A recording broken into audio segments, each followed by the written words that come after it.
particular nunca pensé que iba a haber el triunfo. ¿Sí? Y después del 19 yo decía, yo estoy viviendo de prestado. ¡Viva Nicaragua libre!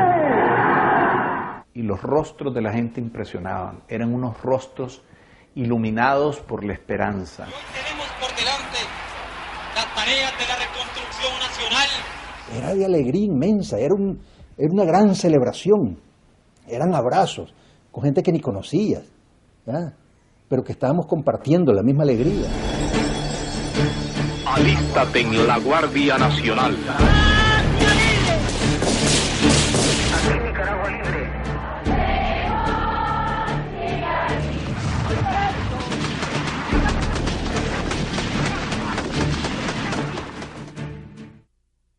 Durante la administración de los gobiernos liberales nacionalistas, Nicaragua ha experimentado un poderoso impulso en el campo de sus finanzas. Los sólidos y numerosos centros económicos que actúan en el país demuestran que el proceso de expansión nacional es uno de los más notables que existen en América Latina. Nicaragua tuvo durante poco más de 2 décadas, a partir del año 50, un notable crecimiento económico. El crecimiento promedio de la economía durante esos 20, 22, 23 años, hasta el terremoto, fue alrededor del 6,5%, es decir, una tasa de crecimiento que hoy se consideraría equivalente a la del milagro del este asiático. Hubo un gran crecimiento económico y un gran aumento en el nivel de bienestar de un sector de la población. El gran problema que tuvo eso fue que todos los réditos de la prosperidad estaban concentrados en la familia Somoza y en algunos grupos económicos, y que la clase media era muy pequeña. La verdad es que la inmensa mayoría de la gente veía que muchos prosperaban o que algunos prosperaban y ellos se quedaban siempre estancados. Con Somoza, forever. No estaba entre sus planes seguir el juego democrático de la alternancia en el poder. Sí, podía haber alternancia pero al interno de la familia y es claro, es decir, la presidencia del viejo Somoza García, luego la presidencia de Luis Somoza y luego la presidencia de Anastasio de Tacho II. Y de hecho también ya incluso para 77, 78, 79 se está preparando la sucesión con el Chihuín, el hijo de Somoza II. Aquí la gente que mandaba era la que tenía un casco y un Garand en la ciudad y en el campo. Un general ganaba 1.200 córdobas, pero ese general era millonario y el coronel era millonario y hasta el sargentito que andaba en el barrio, que tenía la pulpería y era el hombre que sacaba a los presos del vecindario y todo eso tenían poder alrededor de ese inmenso aparato de corrupción paralelo al gobierno que tenía el somocismo. Todos los muertos de enero, ya la sangre queda simplemente lavada sobre la avenida Roosevelt en Managua, y es un sacrificio en vano, y realmente de ahí en adelante ya no se vuelve a hacer ningún intento, sobre todo porque el sistema político era un sistema político bipartidista. El antecedente, yo diría, político remoto que explica el fin de la dictadura fue el pacto de Agüero con Somoza, que se materializó para todos los efectos allá por el año 71, porque agotó los espacios de lucha política contra Somoza. Hay varios factores. Es decir, primero, el factor más grande, creo yo, fue el mucho Somoza, mucho tiempo. La reelección de Thatcher gracias al pacto con Agüero, que se cambió la Constitución, que no había reelección, ¿verdad? El hecho que forme la EBI y que en vez de poner otro oficial ponga a su hijo, piensa que se va a repetir la historia de padre e hijo. Pero después hay un hecho con consecuencias socioeconómicas y políticas que en mi opinión es un gran factor explicativo de la crisis de la dictadura, y fue el terremoto. Muy bien, esta es Managua, Delta Alfa hablando. En la ciudad de Managua a las 12:30 hubo un terremoto. La ciudad está en tinieblas, solamente se pueden apreciar las lenguas de fuego provocadas por el terremoto. A quien más golpeó fue a los sectores de clase media, porque Somoza, que llamó al terremoto la revolución de las oportunidades, empezó a desplazar a sectores empresariales de las oportunidades generadas por el terremoto en términos de inversión. Se expandió en el sector de la construcción, se expandió en el sector financiero, es decir, fue más allá de utilizar los instrumentos estatales y montó una competencia directa a los sectores empresariales y una competencia desleal. Tenemos 16 presos del frente, ¿verdad? Entre ellos hay muchos cuadros buenos, cuadros de dirección y cuadros intermedios, con mucha capacidad organizativa. Por eso se organiza lo que se conoció el mundo como la operación del 27 de diciembre. No era la casa de Chimacastillo el objetivo inicial. No se sabía siquiera si allí iba a haber una fiesta. La acción estaba planificada para realizarse un mes antes, en una embajada.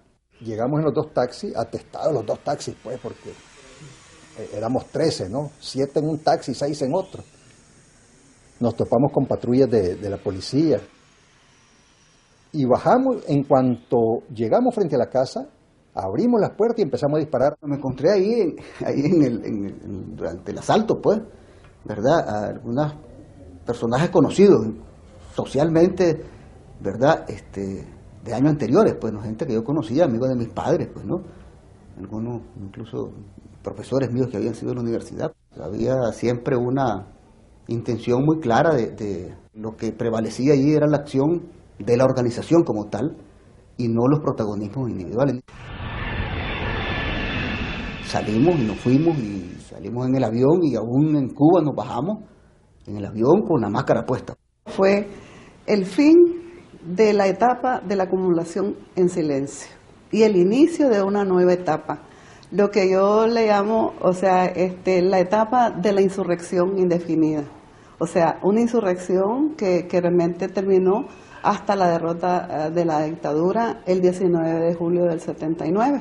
La represión que se va produciendo en los campos de concentración que inauguran en Guaslala y en Río Blanco, donde se dieron todas las atrocidades de esos años, a partir del 27 de diciembre del 74. Y se monta un consejo de guerra.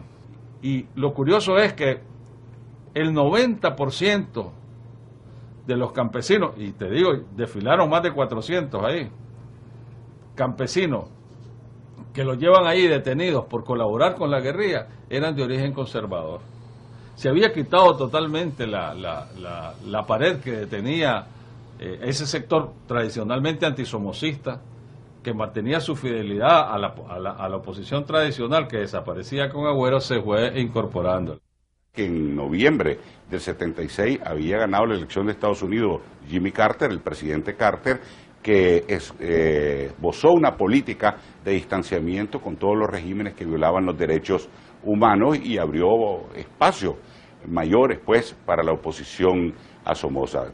Carter le falló a Somoza en varias cosas, le mandó una carta alabándole sus derechos humanos, ¿verdad? Carta que el presidente Somoza se la enseñó a Carlos Andrés Pérez en Orfila, ¿verdad? Y que de nada sirvió. Carter se planteó el somocismo sin Somoza, nunca se planteó la destrucción de la Guardia Nacional, sino simplemente la remoción de Somoza para que hubiera una transición, pero que fuera favorable a los intereses norteamericanos. Eso ya no se pudo dar. En muchos sentidos, la revolución sandinista es producto de la mala política norteamericana. Al haber apoyado a Somoza más de 45 años, Somoza eliminó lo que hubiera sido una oposición cívica real, de manera que en 79 Carter busca un punto medio y no lo encuentra. Aquí el momento en que los miembros del grupo de los 12 se dirigían a abordar el avión que los trajo a Nicaragua a la 1:35 de la tarde de hoy. Los 12, como grupo, podríamos decir que tuvo un origen en una idea de Carlos Fonseca. Él decía de que habría que hacer una gran unidad nacional en Nicaragua para poder derrotar a la dictadura y que era importante que participaran todos los sectores en esa gran alianza.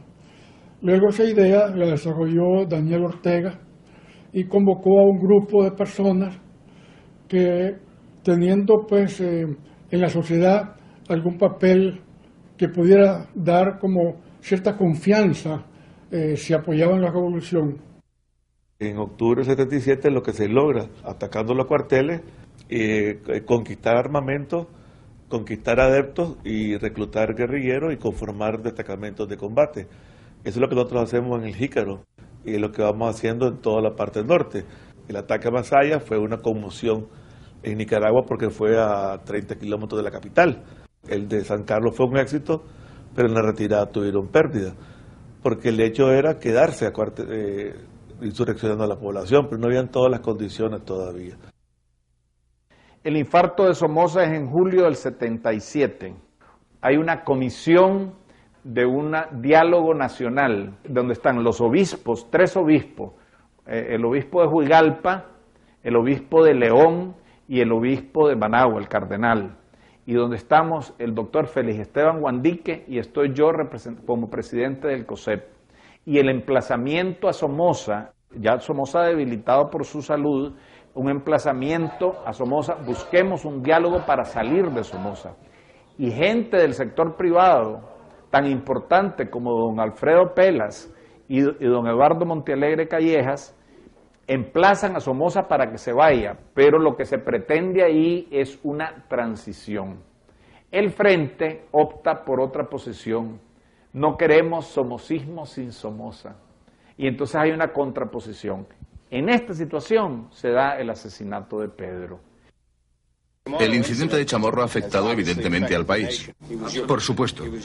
¿Le entristece su muerte? Claro, yo soy un político. También podrían matarme a mí, ¿sabe? Yo también soy un ser humano. Lo tomó muy mal, lo tomó como que era un complot que le iba a perjudicar a él, ¿verdad? Porque él no estoy seguro que no tuvo nada que ver, ¿verdad? Eso fueron, quién sabe quién, pues el que mencionamos con los demás, alguien les pagó, alguien lo hizo, nunca se supo, ¿verdad? Pero Somoza lo tomó muy mal, es decir, quería inmediatamente que se arreglara y se viera quién era, porque él sabía que políticamente le iba a perjudicar a él. Mientras las calles del sector del barrio Las Palmas y del cementerio se congestionaron de gente, el resto de la ciudad presentó un aspecto de semiparalización. El asesinato de Pedro llega a convencer al sector privado de que Somoza es un obstáculo y hay que salir de él. Y hay que salir de él inclusive por una vía que monta una huelga general donde el sector privado juega un factor determinante, insurrecciones populares en las ciudades que no se habían dado hasta la muerte de Pedro Joaquín.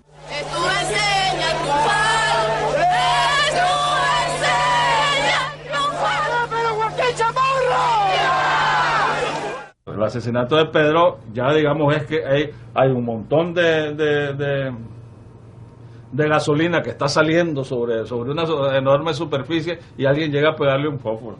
Y eso es tan gráfico de pegar el fósforo que se le pegó el fósforo a gran parte de la carretera norte.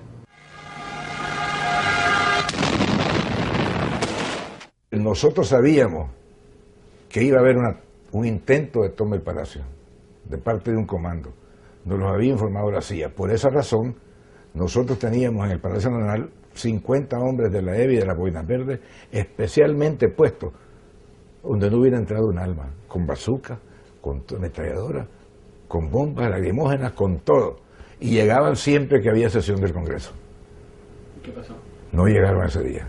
El que hace una operación de ese tipo tiene que estar dispuesto a todo, si no es un disparate. Es decir, si no vas con la disposición de hacer cualquier cosa para que tenga éxito, entonces seguramente vas a fracasar, ¿verdad?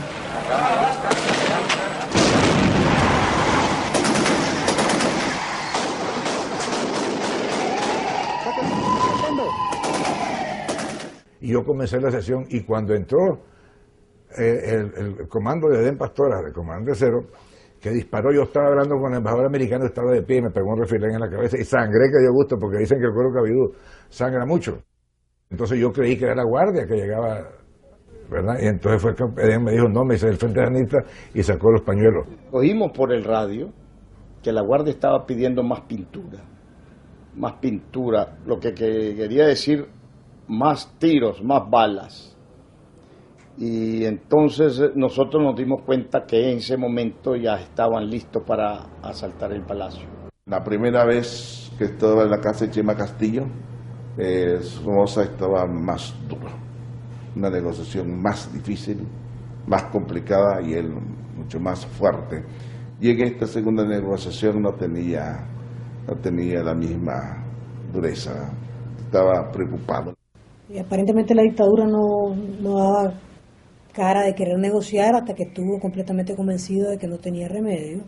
Dora María se está quedando dormida y se le chorrea la carabina M2 por las piernas y se despierta, contestándome, hablando. Entonces me di cuenta de que estaban cansados y pensando sobre este tema, yo me di cuenta que también yo estaba cansado porque no logré darme cuenta en qué lugar de Managua estaba el palacio.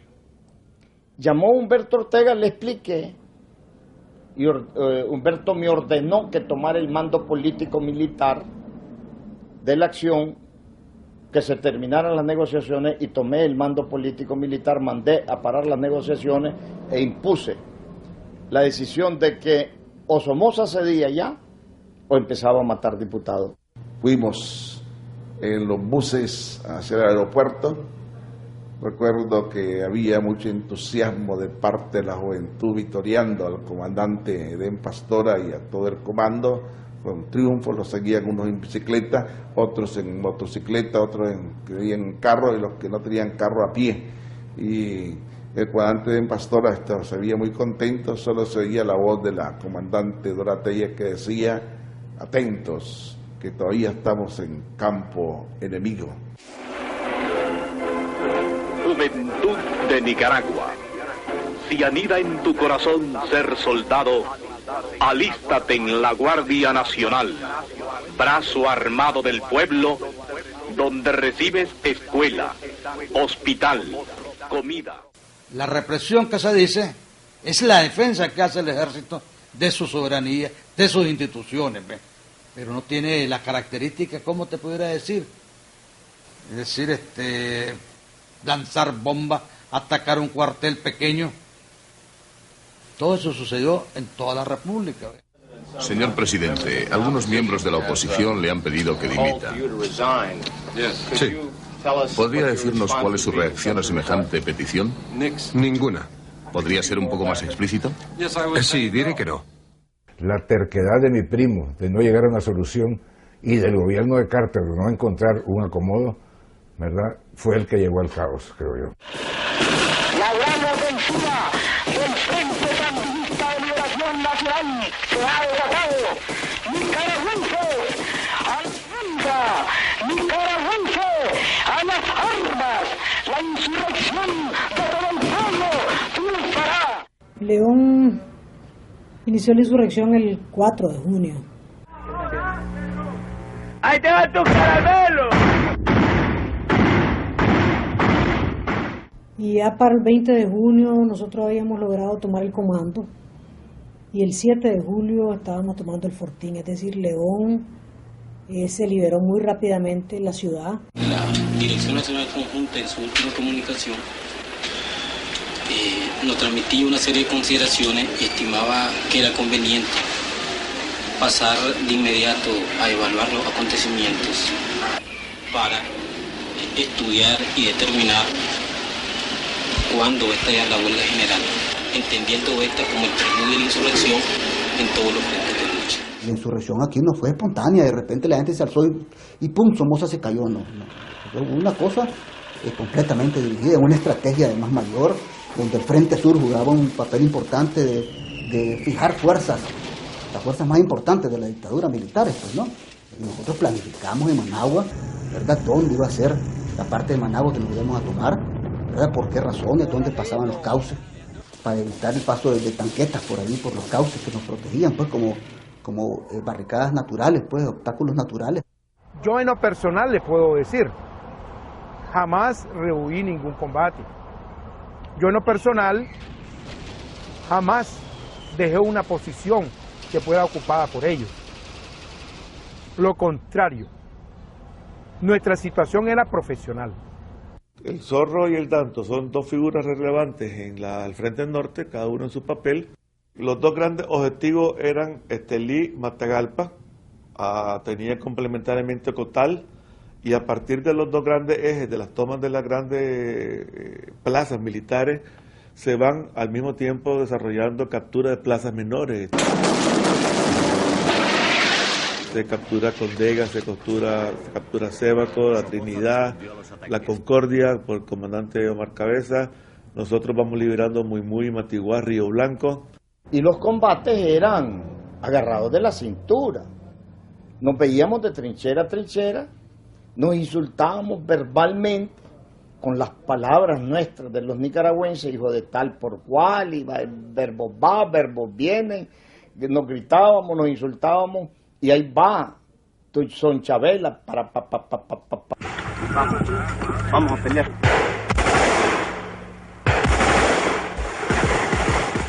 Combatimos fuertemente, como te digo, en León, aquí en Managua, inclusive en los barrios Santa Rosa, fue muy fuerte. A los terroristas que ocupan Bello Horizonte y colonias vecinas, si quieren conservar sus vidas, depongan sus armas, déjenlas abandonadas y entréguense. La Guardia Nacional les garantiza sus vidas. Y habían abusos, claro que habían abusos, ¿por qué lo voy a negar? Teníamos que romper esa puerta y sacarlos a como diera lugar, o ellos nos rompían la madre a nosotros. Por ejemplo, en Ciudad Jardín fue brutal, imagínate vos de que al capitán Samson le quitaron una tanqueta, ¿por qué? Para evitar no disparar a la casa donde estaban, que la población civil, que los niños, las mujeres, porque los simpatizantes salían con los niños, las mujeres embarazadas, entonces era un escudo humano que ellos utilizaban para detener a la guardia. Le quitaron un tanque a uno de los capitanes más bravos que teníamos, que como es Ronald Sanson, y se lo quitan. ¿Qué tuvimos que hacer? Se los íbamos a dejar, tuvimos que entrar tierra arrasada para recuperar el tanque y sacarlo, porque ellos tenían una clave cuando llegaba la policía y otra cuando llegaba la EBI, porque de largo no conocía porque andábamos con casco israelita. Si era la EBI la que iba a entrar, ellos ponían alguien en una esquina y ponían a todo volumen con la luna llena bajo las estrellas, entonces todo el mundo se escondía, pero cuando ya la policía le ponían como cualquier canción, ¿verdad? Porque a la policía no le tenían miedo, pero la EBI era una fuerza de choque debidamente entrenada, entonces nos tenían pavor. Nosotros no vamos a reconocer a ningún sucesor del régimen somocista, porque todas las fuerzas democráticas del país han constituido a este gobierno de reconstrucción nacional, que es el que representa los legítimos intereses del pueblo nicaragüense. Nos pusimos de acuerdo en integrar esa junta dentro de un documento que es clave en la historia de Nicaragua y que es clave para lo que va a pasar luego. Es el Programa de Gobierno de Reconstrucción Nacional, sentado sobre 3 bases, ¿verdad? Un no alineamiento en política exterior, una economía que iba a ser una economía mixta, parte privada, parte estatal, y un pluralismo político donde podíamos participar todos. Es decir, nosotros quedamos con el doctor Urcullo y con PSUL, el gobierno americano, de que Chico Urcullo iba a ser presidente nada más por 24 horas. El Congreso lo escogía él, y entonces él iba a llamar a una pacificación nacional, iba a llamar a un conjunto de formar un gobierno en el cual, en esa lista de gobierno, de los que estaban de los 12 solo figuraban 2 personas, doña Violeta, ¿verdad?, y Ramírez. No había ningún sandinista. En un momento se discutió una pretensión del negociador de los Estados Unidos, Bowler, de ampliar la Junta de Gobierno a 12 miembros, pero esto era una locura. Y al final ellos no tuvieron más que aceptar que la Junta de 5 miembros es la que integraba todos los equilibrios que se necesitaban y representaba a todos los sectores que deberían estar representados a la cabeza del gobierno. Como presidente de la República, excito a las fuerzas irregulares a deponer las armas, no ante nada ni ante nadie, sino ante el altar de la patria. Nos fuimos al búnker y entonces ahí estaba el general Mejía y ahí llegó Chico Urcullo, y me acuerdo que el general Somoza ahí donde le dijo: Mejía, te le dio dinero en Córdoba, anda siempre dinero para que le dejes a tus oficiales y le dejes a la gente, le dice, ¿verdad? Y le aconsejó pues que continuara y que se hiciera lo que se había pactado con el gobierno americano. Pido que me comunique con el cuartel de la Guardia, con el búnker. Entonces él me comunica con el general Federico Mejía González, que en aquel tiempo era coronel. Recuerdo que yo le digo: coronel Mejía, ¿cómo está usted? No, me dice: general, no sabía que lo habían ascendido porque lo acababan de ascender en ese momento. Y entonces ya comenzamos a hablar, yo le explico de que hay que rendirse, que ya no hay nada que hacer, que saquen a Urcullo de ahí para que se termine la guerra. Él me dice que no puede. Cuando nosotros llegamos, Somoza no se levantó vuelo porque él quería que nosotros nos fuéramos, hasta que le dijimos hasta que nos dijo: apúrense, porque no nos íbamos, porque yo estaba metiendo gente hasta el que cupo un avión. Todo yo metí el que llegaba ahí, ¿verdad? Y uno, nada más, que nos fuimos nosotros, y era de carne, era bien de carga, no habían asientos sentados en el suelo. Somoza se va el 17 de julio, la Junta está lista para entrar a Managua y cumplir con lo acordado. Y es que en el aeropuerto Urcuyo, al salir del país, entregaría los poderes a Monseñor Obando, el arzobispo de Managua, que a su vez los entregaría a la Junta de Gobierno. Esto no ocurrió porque Urcuyo se negó en último momento a cumplir su palabra de renunciar e irse del país, y por lo tanto apresuró nuestro viaje no a Managua, que ya no podía ser, sino a la ciudad de León. Son 2 aviones que salen de una base, de base 4 en el aeropuerto Juan Santamaría de Costa Rica, con pleno conocimiento del gobierno del presidente Carazo de ese entonces.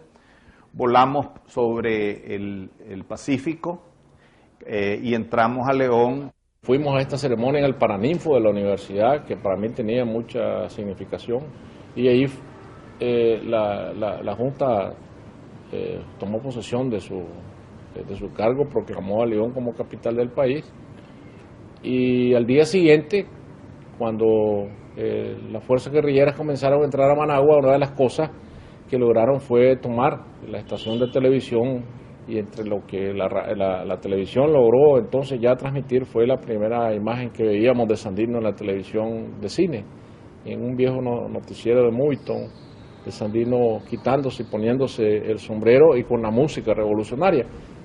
Esta fue la prueba más palpable de que Somoza era ya un recuerdo nada más en la historia del país. Me llevaron al búnker, ahí estaba el Estado Mayor. Ellos me dijeron, usted va a tomar el poder. Hombre, yo no, yo he estado mediando. El poder pues tiene que tomarlo un laico, ¿no? Yo siempre soy consecuente, que no me toca a mí. Pero que dicen que usted va a tomar el poder momentáneamente y enseguida lo va a entregar a los sandistas, pues eso no. Yo lo que puedo es mediar. Entonces ellos me dijeron, trate de mediar, y me llamé a Telcor que me comunicaran con el general Humberto Ortega, que estaba en Costa Rica, pero ya me respondió no la Guardia, sino me respondió un miembro sandinista, y habían tomado el palacio. Entonces le dije yo a uno de los generales que estaba ahí, ya no está el Telcor en manos de usted. Así es, carnal, me dice, la guerra hoy está en manos de ellos, mañana estará en manos nuestras. Ya se perdió, pero puede ser que mañana esté en manos nuestras. Fulgencio Larga Espada recibe, pues, retoma las conversaciones, y a él se le dicta el comunicado de rendición de la Guardia, que él lee finalmente como a las 2 de la mañana del 19 de julio, y ahí culmina, pues ese es el acta formal de rendición de la Guardia. Aquí Nicaragua Libre, 20 de julio de 1979. La libertad tuvo hoy un nuevo significado. Dio la mano a la democracia ante el júbilo desbordante de un pueblo que sepultó a una dinastía de 42 años, 6 meses, 16 días. El búnker estaba básicamente vacío. Lo que encontramos ahí fueron cantidades de cajas de armas nuevas sin abrir, una gran parte de ellas de procedencia israelí, y encontramos uniformes botados en todas partes. La Guardia se cambió los uniformes rápidamente, incluso fue dejando uniformes botados en las calles, y estaba todas las instalaciones intactas. Es decir, el efecto de sorpresa, creo yo, fue demasiado grande. Salí por mar, salimos lanchones diferentes, salimos de verdad en barcos de muy poca seguridad, pero lo hicimos, salimos todos, armas completa, nuestro personal, heridos en ese momento, y también gente que estaba al lado de la Guardia Nacional de Nicaragua, que se fue con nosotros. Me acuerdo que detrás del escritorio de Somoza había un radio, un gran radio, pues, ¿no? Todavía habían varios cuartelitos aislados reportándose, ¿no? Preguntando, ¿qué está pasando? ¿Cómo estamos, no? ¿Ya? Uno de ellos, el de San Carlos. ¿Ya? Todavía despistado, pues, o sea, entonces lo que hicimos agarrar el micrófono y decirles, te olvidaste, pues, aquí no te rendí, correte o algo, porque aquí estamos ya en el mero búnker, pues, ¿no? ¿Y qué vamos a hacer? No me voy a quedar ni... Yo no soy Bonaparte para quedarme aquí peleando en Waterloo. Absolutamente, pues nada más que con los que andaba puestos. ¿Y a qué hora? Salimos hoy mismo. Fuimos al aeropuerto. De ahí nos montamos en un avión, un transporte norteamericano militar, y aparecimos en la base aérea de Homestead, en Miami. Venía cansado, agotado. Me cuesta a veces realizar ese momento. Sí oía el grito de cero, de cero, de cero. Definitivamente era la figura más importante en ese momento. Y eso no es que estoy descubriendo el agua tibia, ni es que me estoy echando flores. Es verdad. Recuerdo que esa vez dije, estaré ojo avisor para que la revolución no se mediatice ni se traicione. Yo en realidad creo que el que no tiene sueños ambiciosos no tiene logros moderados. Es decir, el que tiene sueños mediocres tiene logros ínfimos, ¿verdad? Que ni siquiera vale la pena de contar. Yo creo que una revolución tiene los sueños que los oleadas sociales da. Es decir, la revolución tenía los sueños que teníamos todos los nicaragüenses. Cada quien tenía un sueño diferente, si vos querés. Pero la revolución encarnaba todos esos sueños, y esos siempre son sueños enormes.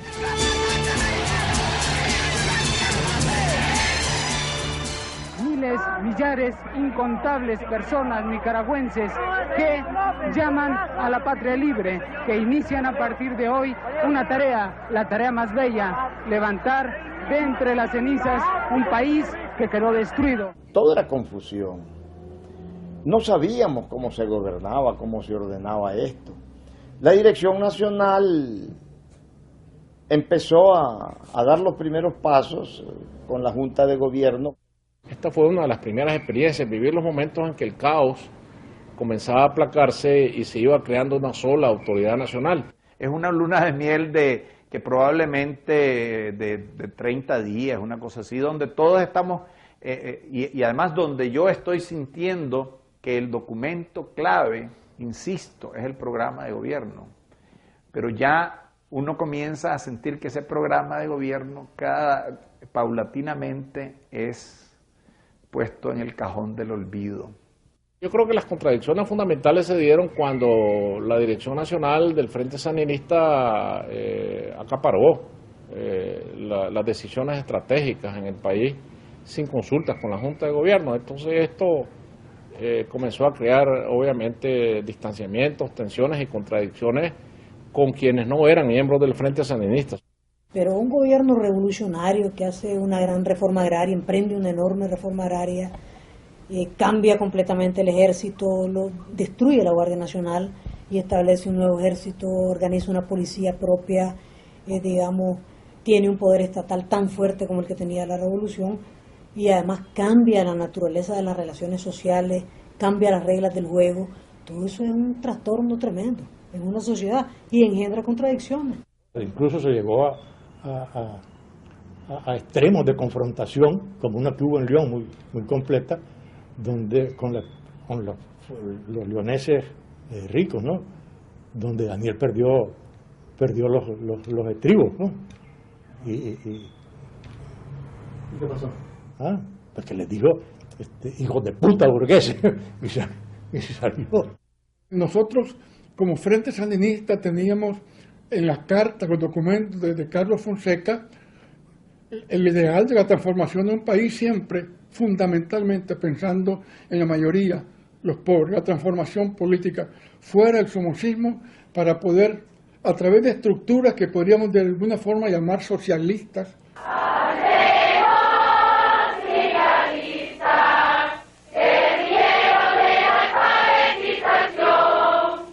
en vez de ser la campaña de alfabetización un esfuerzo social para levantar la educación de los que no sabían leer ni escribir, lo que pretendía era manejar y politizar a la juventud nicaragüense, que eran los alfabetizadores. Era una entrega total, una entrega sin pensar en qué nos podía pasar, sino que era la entrega de corazón, porque la teníamos, y es algo que que a la vez uno lo siente de repente los recuerdos que se le vienen de tanta losadía que teníamos en ese momento.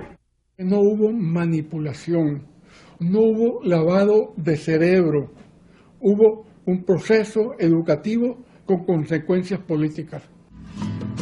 Y opino, sin embargo, que el pueblo más que nunca hoy escribe con buena ortografía. El Ministerio de Cultura, la Asociación Sandinista de Trabajadores de la Cultura, la Alcaldía de Managua y todas las instituciones tenían departamentos de cultura que investigaban, que promovían, que hacían museos, hacíamos conciertos, y todo eso era voluntario, la gran mayoría, porque era una locura. La carta también es tremenda. Por mi mente pasan muchos pensamientos que a veces me entristecen, digo en la carta. Tuve que esperar condiciones que me permitieran marchar. Espero que un día la historia reconozca el papel político-militar del Frente Sur, Benjamín Celedón, trampa estratégica del Frente Sandinista.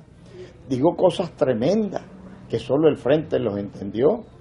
El Frente llegó a tener la virtud de poner a todo el mundo en contra. Algo lamentable. Las enormes confiscaciones a gente que ya no era o nunca había sido somocista, es decir, ya los que afectaron, no diría yo con el decreto 3, pero sí con el decreto 38, con la ley de los ausentes y muchas de las propiedades que quitaron para reforma agraria.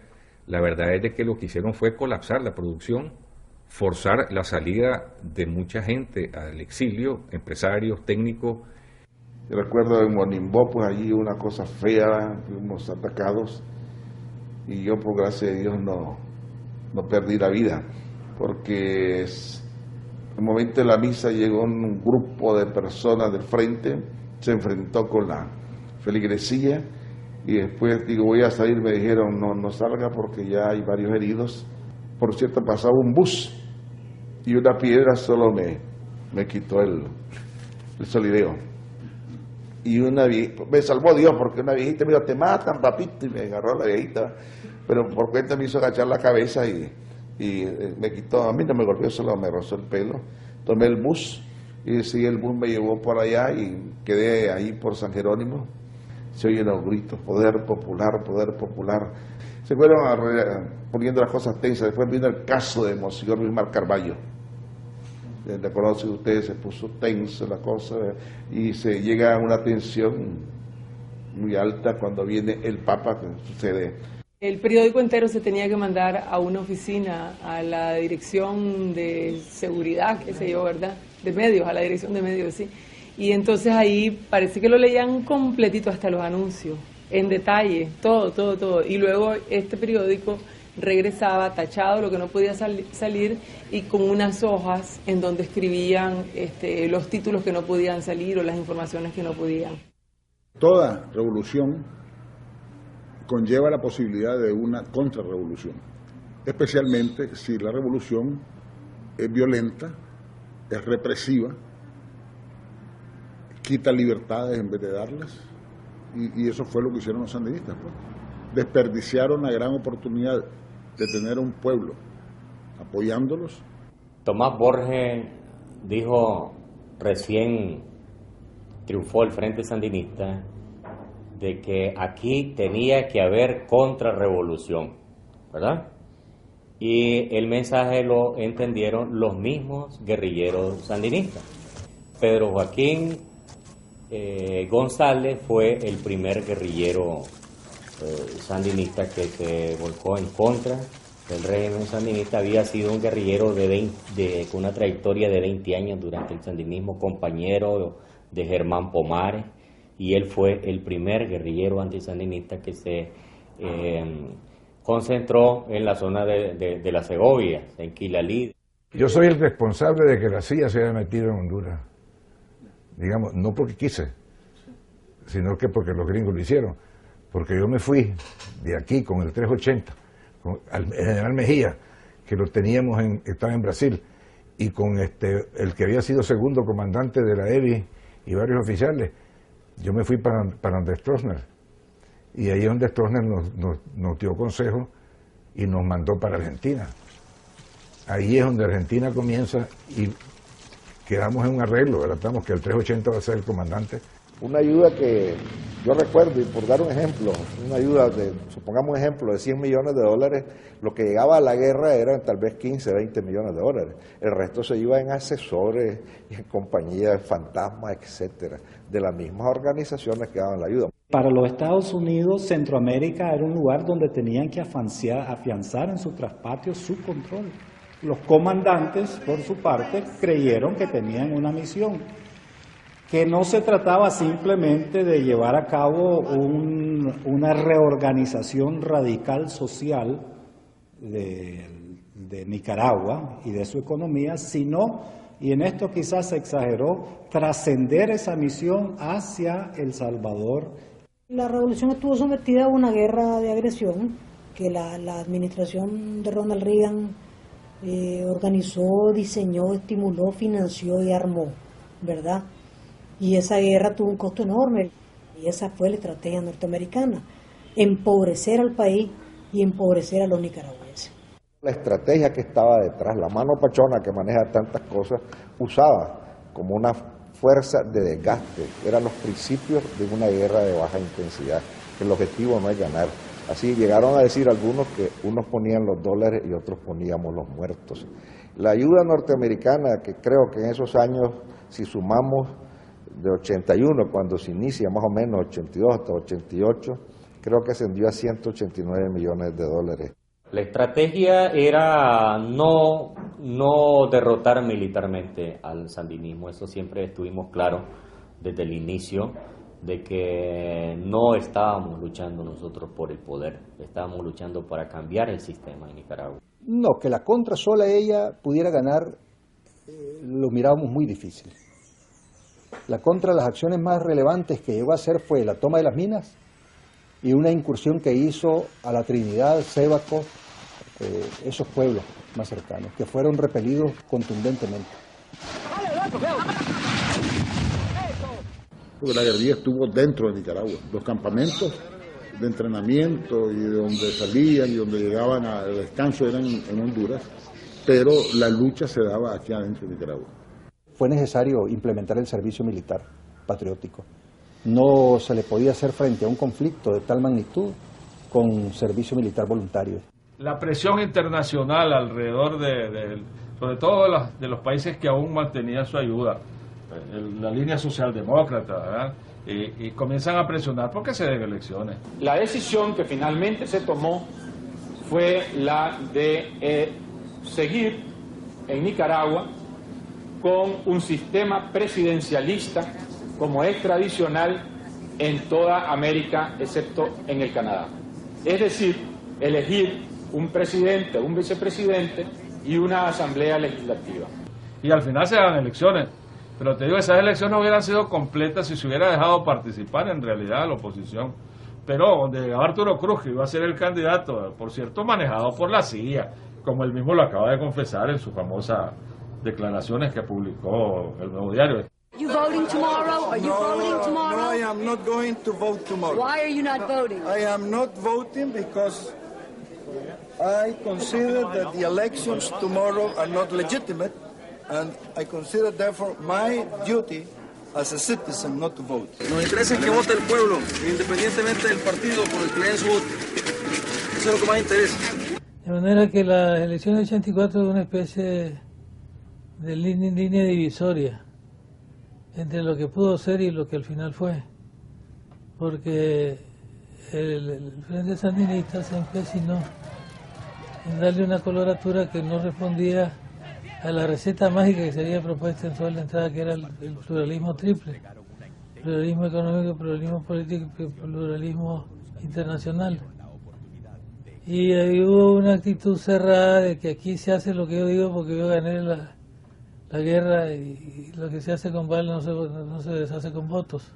Hubo 7 partidos políticos que fueron a las elecciones. Lo que pasa es que como los aliados principales de los Estados Unidos no fueron a las elecciones, tiende a decirse de que fuimos solos a las elecciones, pero había 8 partidos participando ahí. Los conservadores tuvieron una proporción muy importante de escaños en la Asamblea Nacional y los demócratas cristianos también, e influyeron, yo diría de manera notable, en la Constitución de 1987. En la constitución que ellos hicieron en el 87, que se promulgó ya en el 87, se abrió formalmente dentro de la constitución el pluralismo político en Nicaragua. El desarrollo de ese pluralismo político fue obstaculizado como partidos opositores, obstaculizados pues por ciertas actitudes que se dieron pues de represión. Y organizamos el servicio militar patriótico, que es lo que nos dio fuerzas para pelear, y las equipamos y recibimos apoyo importante con helicópteros y movilizamos pues la fuerza, y paramos en 30 la costa, militarmente, la sembramos completamente, y cada vez que se metíamos la sacábamos a Honduras. Dirección a la derecha, un solo, a la cama que le caiga.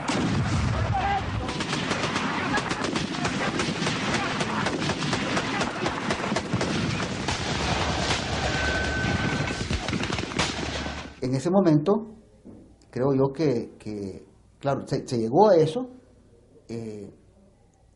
con dos condiciones. Uno, el inicio de un agotamiento por parte de ellos y de nosotros. Y segundo, unas condiciones internacionales de los acuerdos.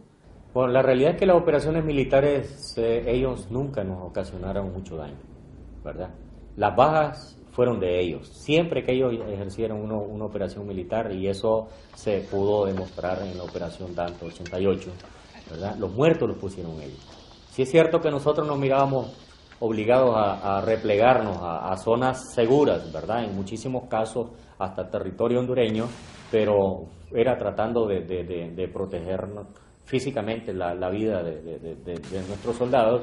No significaba para nada una derrota militar. Hubo etapas en los años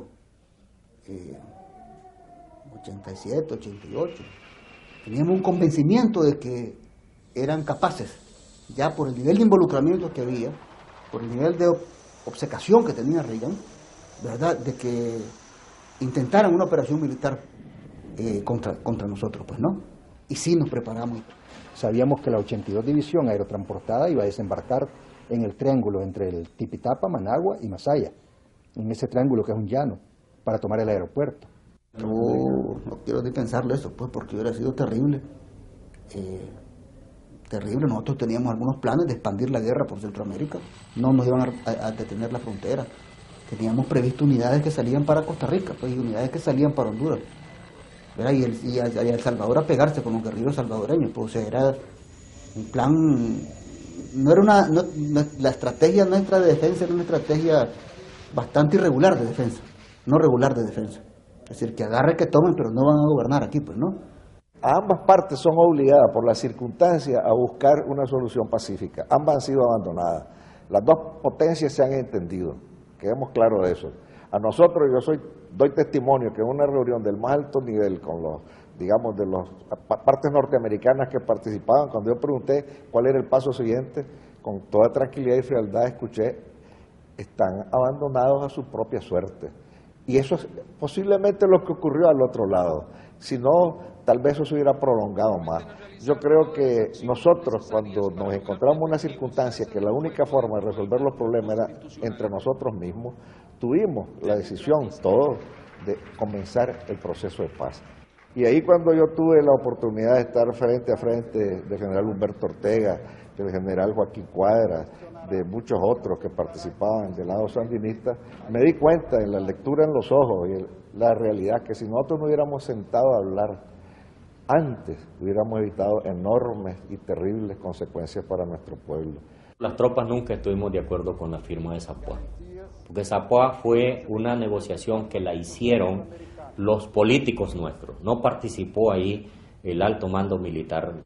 En el contexto del plan de paz centroamericano, nosotros comenzamos a vislumbrar definitivamente de que al final de la guerra era en una mesa de negociación y no pisando el cadáver de tu adversario o de tu enemigo. Recuerdo que el comandante Daniel Ortega vino aquí, sentó allí, estuvimos 3 horas.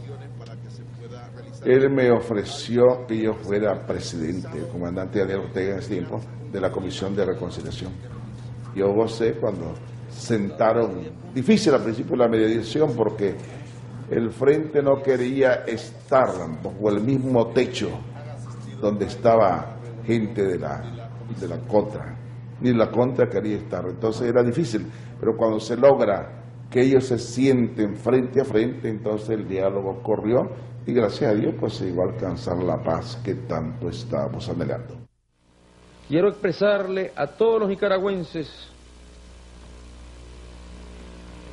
y a los pueblos del mundo que el presidente de Nicaragua, el gobierno de Nicaragua, va a respetar y a acatar el mandato popular emanado por la votación en estas elecciones. Se desplomaron a principios de los 80 los precios del café y el algodón principalmente. Nicaragua dejó de exportar carne al mercado americano y azúcar porque vino el bloqueo. Eso fue un golpe muy fuerte para la economía. Venían quitándoles a los productores la tierra, a los industriales las fábricas, nacionalizaron el comercio exterior y eso significó la desarticulación total de la economía de mercado y al mismo tiempo pues puso la riqueza del país en las manos de una administración burocrática. Y esto lo que significó pues fue que tuviera que construirse una economía de guerra sin una retaguardia productiva de ninguna manera. La economía entra a ser una economía de guerra y quien organiza la economía de guerra es el Estado.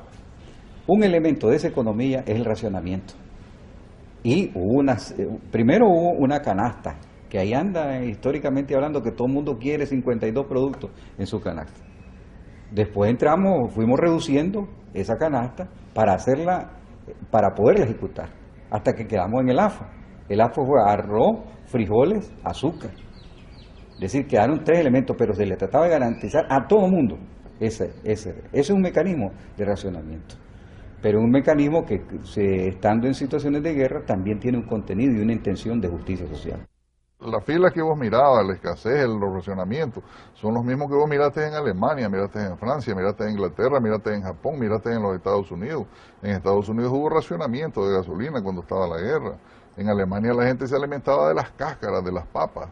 Las exportaciones terminaron al final de los 10 años en un nivel de alrededor del 40% de lo que eran antes. Y el ingreso per cápita de los nicaragüenses en 1990 era el 40% de lo que era antes, con lo cual la pobreza aumentó de manera galopante.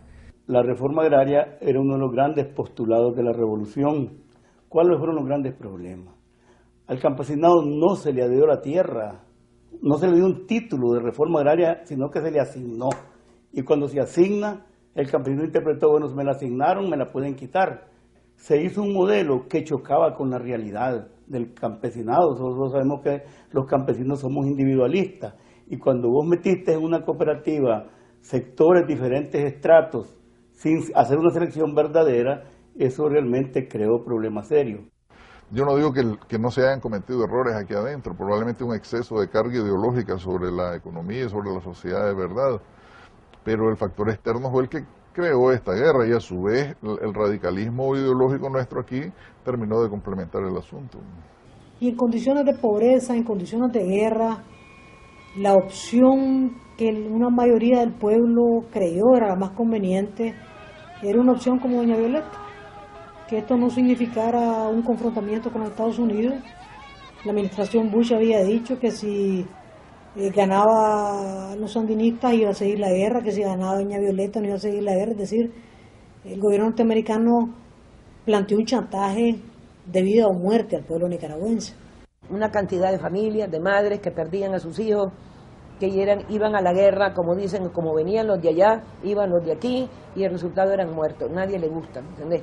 Tener una guerra y que sus hijos estén muriendo. Una juventud que se estaba sacrificando. Comenzó a cundir la desesperanza. ¿Hacia dónde conducía esto? ¿Cuántos más vamos a morirnos en esto?